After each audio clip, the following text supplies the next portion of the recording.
आप लोग अपने गांव के इस प्रांगण में बैठे हैं, मुझे मेरी बात कहने का अवसर दे रहे हैं, आपसे मिलने का आपने अवसर दिया है। आज छठ का पर्व भी है यहाँ पर, तो आपको छठ पर्व की शुभकामना, और आप यहाँ आए हैं उसके लिए आपका आभार, आपका धन्यवाद। ये जो हम पैदल चल रहे हैं, हमने कुर्ता पैजामा पहन रखा है, लेकिन हम कोनो नेता ना हैं। हम इजारवा से वोट मांगे नहीं की आई, हम आपका कोई काम भी नहीं करते।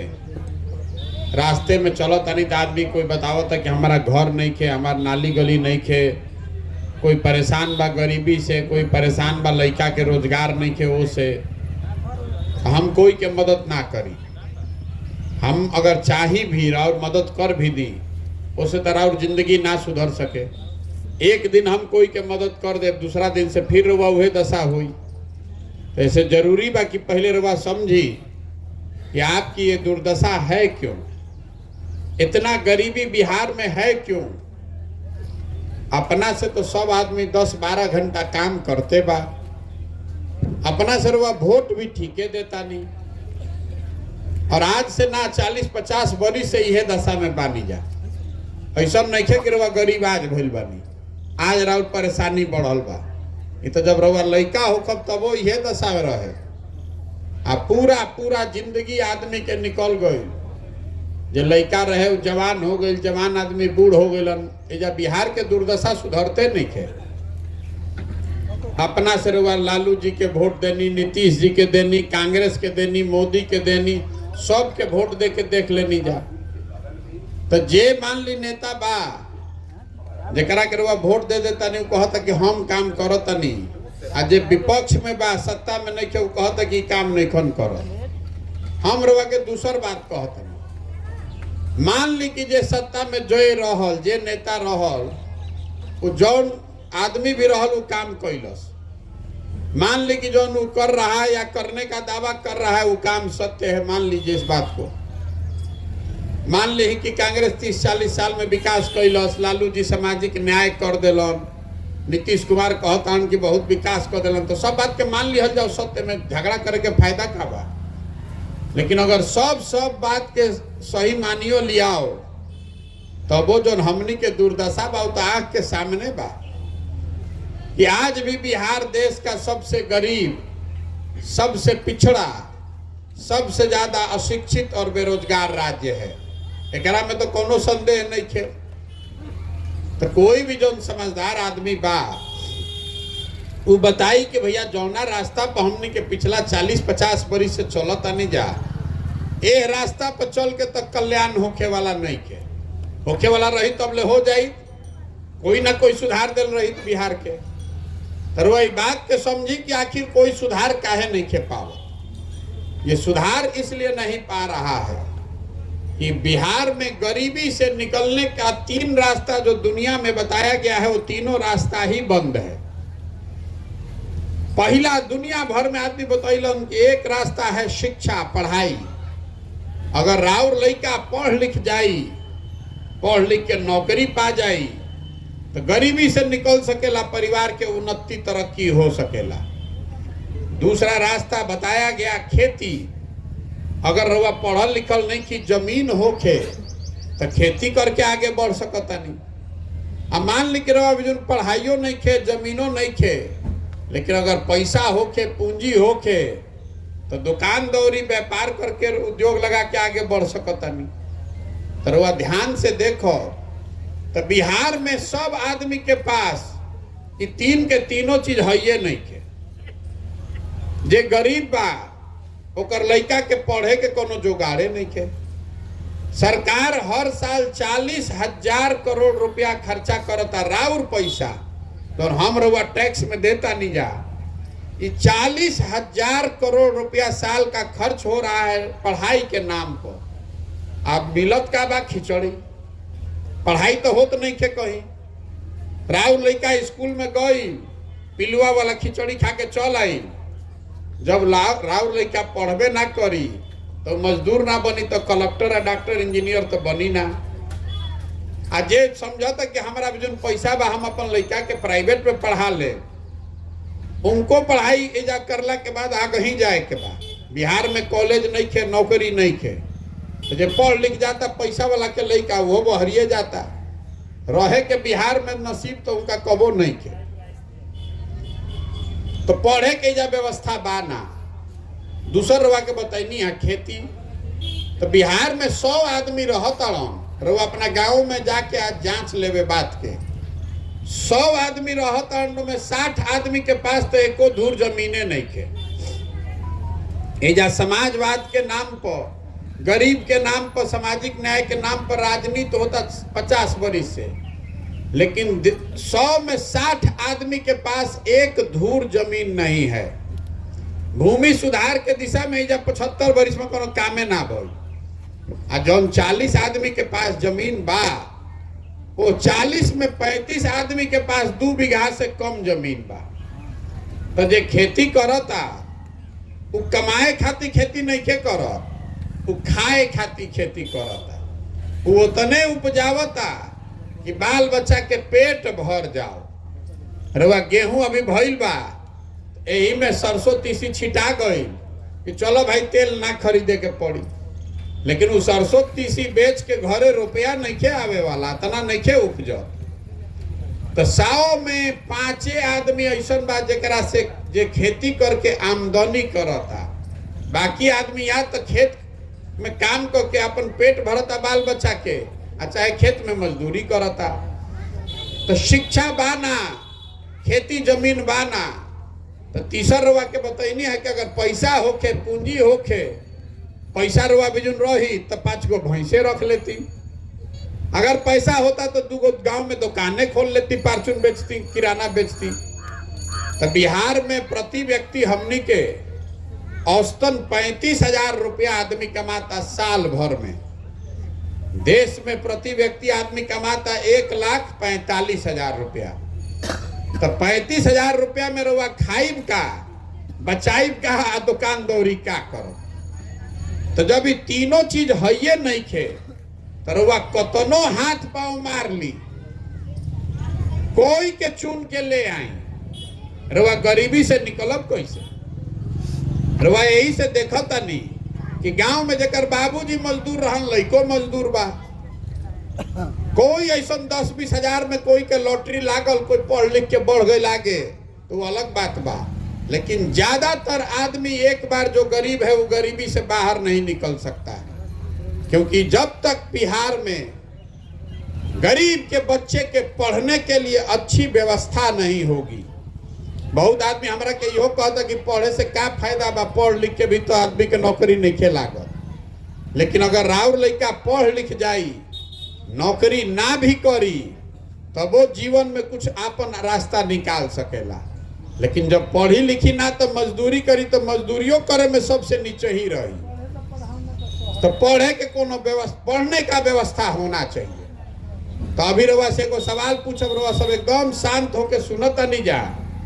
तो एगो सवाल अभी पूछब, उसे तुरंत पता चली कि हमनी के दुर्दशा काहे बा। हम रवा के भी बतैनी है कि 3 चीज होके के चाहिए, पढ़ाई होके के चाहिए, खेती होके के चाहिए, और पूंजी होके चाहिए दुकान दौरी व्यापार खातिर। तो एक बात तो सब कोई सहमत हो रहा, सोच के बताई कि और कुछ होके चाहे ना, लइकन के पढ़े के व्यवस्था होके के चाहिए ना भाई। मुड़ी नहीं क्या हिलावे के, मुंह से बोले के बाद, अरे और कुछ हो या नहीं, बच्चों के पढ़ने की व्यवस्था होनी चाहिए ना बिहार में। सब के बुझाता, फिर से सोच के बताई, और कुछ होके चाहे ना, आपके बच्चों के पढ़ने की व्यवस्था होनी चाहिए ना होनी चाहिए? सब कहता जी जी हाँ हाँ। तो अब अपना अपना लइकन के नाम पर एक बार ईमानदारी से सोच के बताएं कि अपना जीवन में रुआ पढ़े खातिर कभी वोट देले बानी? जे देले हो क्या बताओ वीर भाई, कोई देले बा वोट? तो अभी तो सबे हल्ला यह कहता, ए भैया पढ़ाइए नहीं खे हो, ए भैया शिक्षा सुधारी। रुआ नेता के का जरूरत बा? रउआ कौनो प्रशांत किशोर के जरूरत नहीं है। आपको मालूम है कि जब तक आपके बच्चों के पढ़ने का व्यवस्था नहीं होगा तब तक गरीबी के ना पार पावल जाई। लेकिन रउआ पढ़े खातिर वोट नहीं दे तो जौन ताला खोले के बाद ओकर चाबी लगावते नहीं की तो ताला खुली कैसे। अभी जेकरे के माइक दे सबे कहत कि नेता बड़ा ठगतड़न, सब नेता भैया बिहार के ठग ले लो। हम रउआ के कहता नहीं कि कोई नेता रउआ के नहीं खे ठगत, कोई नेता आपको नहीं ठग रहा है। अगर नेता ठगी तो एक बार ठग ली, दो बार ठग ली, तीसरा बार रउआ समझ जाती। लेकिन अगर रउआ 50 बरिस से ठगाता नहीं तो एक मतलब बाकी कुछ ना कुछ गलती तो अपने में बा। जौना चीज पर रउआ वोट देता नहीं वो आपको मिल रहा है। हमनी के वोट देता नहीं जात पर, तो जात के चर्चा हर जगह होता कि नहीं के होत बिहार में। हमनी के घरे घर से वोट देले बानी जा 5 किलो अनाज पर, तो कतनो बिहार में चोरी होता तो चोरी के बादो 4 किलो अनाजवा मिलते बा। रउआ वोट देले बानी राम मंदिर बनावे खातिर तो 30 बरिस के बादे सही लेकिन अयोध्या में राम मंदिर बनते बा। रउआ वोट देले बानी मोदी जी के 56 इंच के सीना देख के तो रोज सुबह शाम टीवी में मोदी जी के सीना फूलल लौकते बा। रउआ वोट देले बानी गुजरात मॉडल के नाम सुन के तो गुजरात में विकास होते बा। राउर लड़का गुजरात में जाके मजदूरी करते बाड़ा सन। जोना चीजवा पर वह वोट देव तो उन्हें न मिली। रउआ बहुत तनी बबूल तो रउआ आम कहाँ से खाए के मिली। आदमी कहता कि नेता हमरा के बुर्बक बना लेलस। देखिए अभी हम मढ़ौरा चीनी मिल में रुकल बानी 2 दिन से, जे आवत तो कहते है भैया ही चीनी मिल चालू कराई। तो रउआ के बतावो तनी कैसे परेशानी में आदमी पड़ता। 14 में मोदी जी आके कहलन कि मिल चालू करा दे। मान ली कि मोदी जी रउआ के बुर्बक बनैलन। 14 में नहीं 15 में आके कहले रहा। तो 15 में रउआ एक बार मोदी जी के कहला से बुर्बक बन के वोट दे देनी। अब मोदी जी के रउआ कहतनी कि मोदी जी ठग लेना। तो भाई 19 में फिर चुनाव भइल ना, 20 में चुनाव भइल ना, तो फिर काहे जाके मोदी जी के वोट देनी। और अगर देनी तो प्रशांत किशोर के काहे कहतनी कि मिल चालू करा दी। अरे भाई मोदी जी के मालूम बा कि मिल चालू होके चाहे ना वोटवा रउआ देबे करो। अगर विद्यार्थी के पहले ही कह दिया जाओ कि तारा 90% अबे करी पढ़ाई परीक्षा में तो काहे के पढ़ी रे भाई। मालूम है बा कि हम पढ़ी चाहे ना पढ़ी, कापी अगर खालियो जमा कर दे तो 90% हमारा वही के बा। वह दशा बा बिहार में। नेता को जनप्रतिनिधि को हारने का डरे खत्म हो गया। उसको मालूम है कि बिहार के जनता कतनो बतिया ले, रउआ कतनो कष्ट में पड़ जाई, वोट आप 4 ही चीज पर दीजिएगा। आप वोट दीजिएगा जात पर, जे जात पर ना दी वो वोट दी हिंदू मुसलमान के नाम पर। जे दोनों से बच जाई तो लालू जी के डर से दी भाजपा के।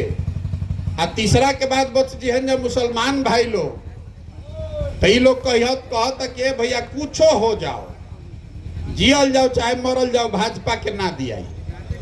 भाजपा तो मुसलमान विरोधी पार्टी बा।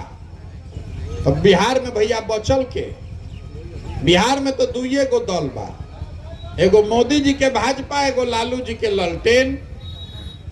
नीतीश कुमार बेचारे के तो पते नहीं थे कि कब ललटेन पकड़ के लटक जाइ ना, कब कमल के फूल पर बैठ जाइ। तो मुसलमान कह रहा है कि जय दी भैया भाजपा के दे ना सकी तो ललटेने बा, यही में किरासन तेल बन के बाती बन के जरल जाए। यही 4 चीज पर ना वोट दिया था भैया। तो काहे के माथा पीटतानी हल्ला मचैले बानी। जब आपको अपनी चिंता ही नहीं है, आपको अपने बच्चे की चिंता ही नहीं है, तो नेता राउर चिंता काहे करी। हम चलतानी पैदल यही खाती, हाथ जोड़कर आपको समझा रहे हैं, आपसे वोट नहीं मांग रहे।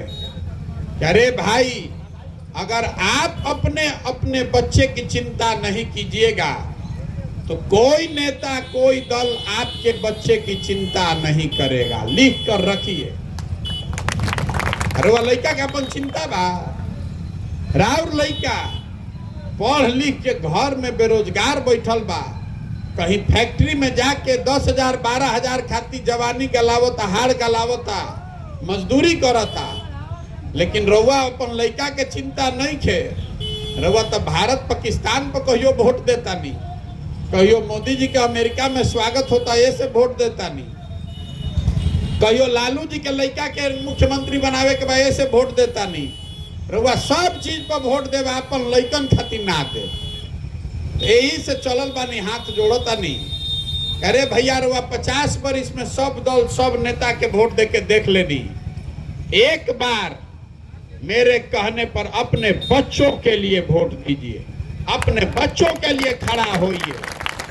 और नहीं खड़ा होइएगा तो यो लिख के रख ली आज के तारीख, हम यहाँ कह के जा रहे हैं, अगर नहीं सुधरिएगा, जाति धर्म भारत पाकिस्तान नाली गली 5 किलो पर अपने वोट बेचते रहिएगा तो आप जिस बदहाली में, गरीबी में जिए हैं, आपके बच्चों को भी इसी बदहाली और गरीबी में जीना पड़ेगा। कोई नहीं सुधार पाएगा।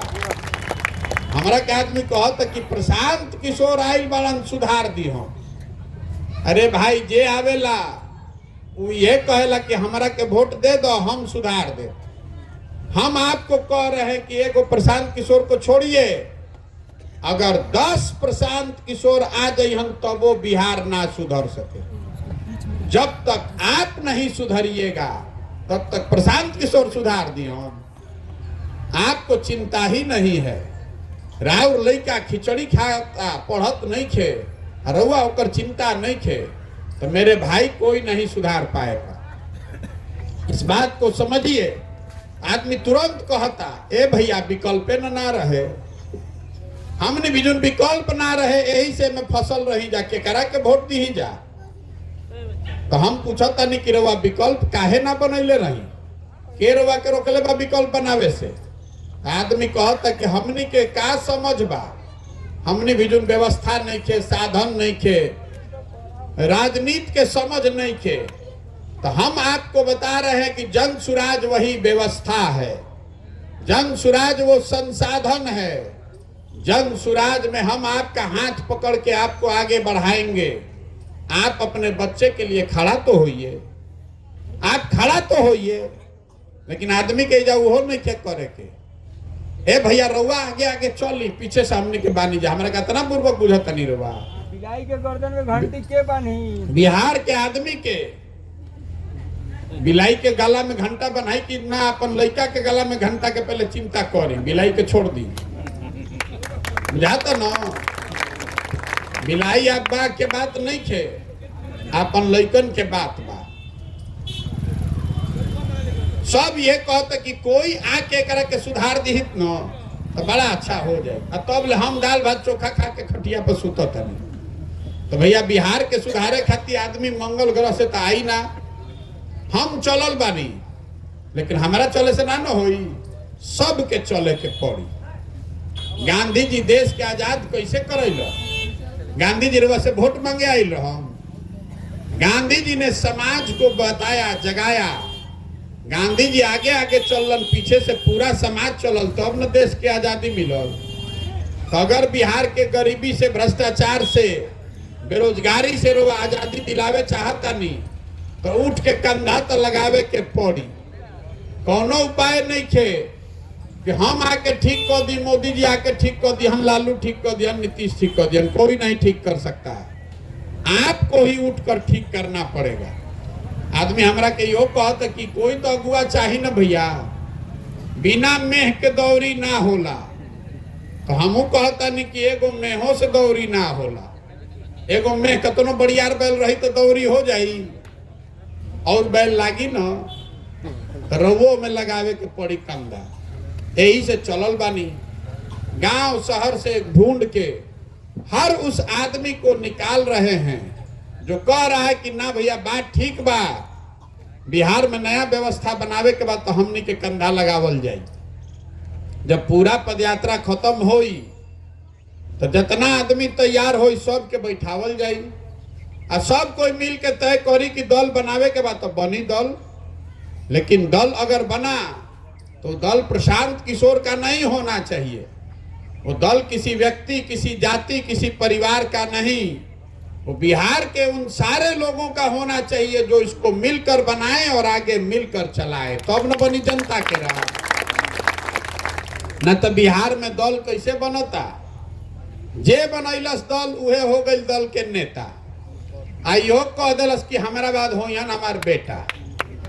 आ तू लोग जितना बड़ा जा बिहार में जीवन भर हमनी के बंधुआ मजदूरी कर, झंडा लेके घूम, जैसे बुझाता कि खाली नेते के लइकन के समझदारी बा। विधायक के लइका विधायक बनी, मंत्री के लइका मंत्री बनी, जो बिहार के लइका बड़ा सन ऊ कहाँ जाइए जाके सूरत में मजदूरी करिए। तो इस दुर्दशा से निकलना है तो अपने लिए नहीं तो अपने बच्चों के लिए खड़ा होइए, कंधा लगाइए, एक नई व्यवस्था बनाइए और वोट चाहे जेकरा के मन बा ओकरा के दीही। हमरवा से हाथ जोड़ के इतने कहतनी कि वोट दीजिए अपने बच्चों के लिए, वोट दीजिए उनके पढ़ाई और रोजगार के लिए, तभी बिहार सुधरेगा। और ना दे जात पर दे, धर्म पर दे, नाली गली पर दे, 5 किलो अनाज पर दे, तो जीवन भर भीख मांगत रहो, कोनो ऐसे निकाल ना सके कोई आदमी। वोट देना सीख जाइएगा तो 5 बरिस नेता रुआ आगे आके पैर रगड़ी। आ वोट के दिन रुआ गलती करो तो नेता वो दिन तो गोड़ पर गिरी, पैसा दी, साधन दी, लेकिन एक बार वोट लेके गई तो नेता के लड़का चली हेलीकॉप्टर पर, रुआ भिखार बन के रोड पर घूमो। ए भैया ही राशन कार्ड दिवा दी, ए भैया ही इंदिरा आवास बनवा दी, तनी नहर में पानी की व्यवस्था करा दी। आप भिखार हैं। गांधी जी, बाबा साहब अम्बेडकर ने आपको राजा बनाने का अधिकार दिया है। हमने के बुरबकाही में राजा बनावत बनावत भिखार बन के घूमे लगनी जा। कहीं कि राजा बनावे के दिन आवता, वो दिन आदमी दिमाग रख देता अंता खापो, वो दिन जात लौकता, धर्म लौकता, भारत पाकिस्तान लौकता, कोई के मोदी जी लौकता, कोई के लालू जी लौकता, अब कुछ आदमी के प्रशांतो किशोर लौक लगलो। तो कोई के चेहरा देख के देव तो आपके साथ धोखा ही होगा। अपनी सरकार बनाइए, जनता की सरकार बनाइएगा, तभी आपका और आपके बच्चों का कल्याण होगा। यह बतावे खातिर चलल बानी।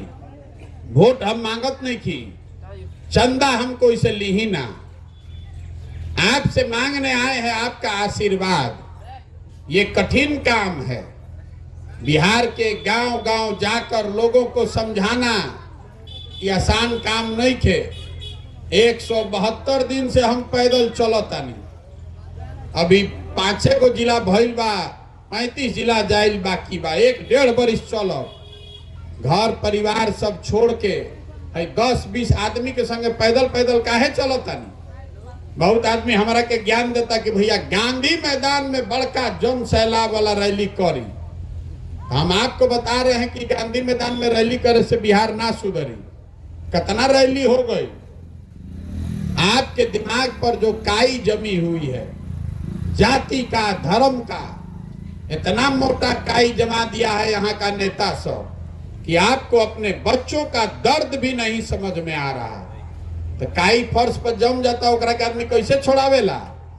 बैठ के ईटा से, झाड़ू से रगड़ के धीरे धीरे छोड़ावे के पड़ी। उहे छोड़ावे निकलल बानी, गाँवे गाँव जाके समझावतानी। अब रउआ अगर बुझात होके कि काम ठीक बा, ये बिहार के बच्चों के लिए, बिहार के समाज के लिए अच्छा है, तो एक बार हाथ उठाकर आशीर्वाद दीजिए। है ना आपका आशीर्वाद? प्रयास हो ना। बहुत बहुत धन्यवाद। एगो नारा लगा के खत्म कर जाए। हम बोलेंगे जय बिहार, आपको बोलना है जय जय बिहार, जय बिहार। छपरा का आदमी हाथ ने दम बा, जय बिहार, जय बिहार। ये नारा काहे लगवावत नहीं? हमने के लइका जाता सन बाहर तो जेकरे मन होता वह 2 थप्पड़ मार देता। बिहारी मतलब बुर्बक, बिहारी मतलब अनपढ़, बिहारी मतलब बेवकूफ। हर दिन पूरा भारत में बिहार के लोगों को बिहारी कह के जलील किया जा रहा है। हमनी के इतना आत्मसम्मान खत्म हो गई बा कि हमनी पर कौनो ओकर फर्क नहीं। इसीलिए ये नारा लगवा रहे, इस धरती का गौरव करना सीखिए। ये ज्ञान की भूमि रही है, देवताओं को भी बिहार में आकर ज्ञान मिला है। 1500 साल तक इस देश की राजनीति का केंद्र बिंदु रहा है बिहार। आज हमनी के दशा खराब बा, लेकिन इसको सुधारा जा सकता है। आप खड़े होइए और अपने बच्चों के लिए ऐसा बिहार बनाइए कि लोगों को पढ़ने के लिए, रोजी रोजगार के लिए पूरे भारत में घूमकर दर दर का ठोकर नहीं खाना पड़े, बच्चों को गाली नहीं सुननी पड़े। ये जवाबदेही, जिम्मेवारी आपकी है, किसी नेता की नहीं है। बात समझ में आवे तो जुड़िए, और नहीं समझ में आए तो जिसका झंडा लेकर चल रहे हैं चलते रहिए। लेकिन अगर गलती कीजिएगा तो आने वाले समय में अपने बच्चों के भविष्य के लिए जिम्मेवार आप ही होइएगा। फिर मत कहिएगा कि कोई कहा नहीं था, ये मत कहिएगा कि कोई विकल्प ना रहे। ये अवसर आपके पास है, आप विकल्प बनाइए। धन बल, बाहुबल, जाति बल ओकर चिंता मत करी। ओकर चिंता अपने भाई, अपने बेटे प्रशांत किशोर पर छोड़िए। आप अपने बच्चों के लिए खड़ा होइए। बहुत बहुत धन्यवाद।